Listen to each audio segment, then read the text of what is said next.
మిత్రులారా, ఈ ప్రశ్న కూడా కొంటె ప్రశ్న లాంటిది. ఒక చిన్న పిల్ల అడిగింది. 10 ఏళ్ల పిల్ల. గురువుగారండి, నారదుడు వచ్చి వెళ్ళిన తర్వాత వాల్మీకి స్నానానికి వెళ్ళాడన్నారు కదండి.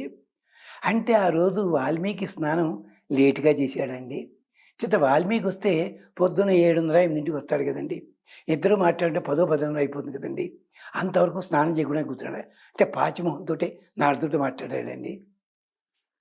ఎవరైనా అడిగారా ఈ ప్రశ్న? చిన్నపిల్ల. గట్టిగా 10 ఏళ్ళు ఉండవు. ఆ గురువుగారు సమాధానం చెప్పారు నవ్వి. లేదమ్మా, వాల్మీకి టీవీ సీరియల్ చూసి లేట్‌గా నిద్రపోలేదు. మామూలుగా లేచాడు. పొద్దున అనుష్ఠానం అయింది.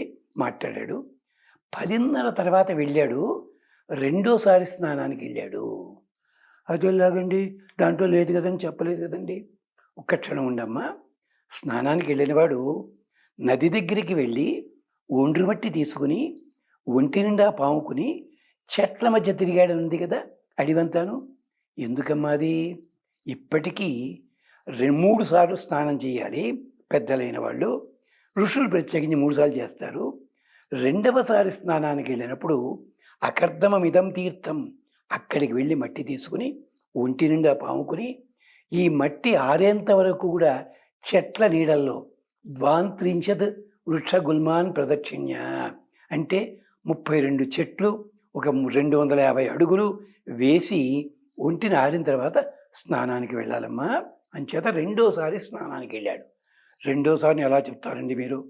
అమ్మ, జిమ్ కార్బెట్ అన్నవాడు చెప్పాడు, వేటకి వెళ్ళేవాడు పక్షులు వేటవాడడానికి వెడితే పొద్దున్న 10 తర్వాత వెడతాడు, సాయంకాలం 4 లోపల వెనక్కి వస్తాడని చెప్పాడు. అక్కడ వేటగాడు కూడా పక్షులను వేటాడడానికి పొద్దున్న 10 తర్వాతే వెళ్ళాడు. అందుకని ఈయన తిరుగుతుంటే వేటగాడు పక్షిని కొట్టడం అయ్యింది. అందుకని ఆయన రెండోసారి స్నానము. అంతేకాదు, రెండోసారి స్నానం చేసేటప్పుడు ఏం మంత్రాలు చదవాలో కూడా ఉందమ్మా.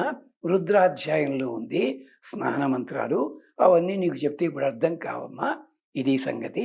సరిగ్గా దీందే షేక్స్పియర్ నాటకంలో కూడా ఇలాంటిదే ఉందమ్మా ఘట్టం అంటూ చెప్పారు ఆ గురువు గారు.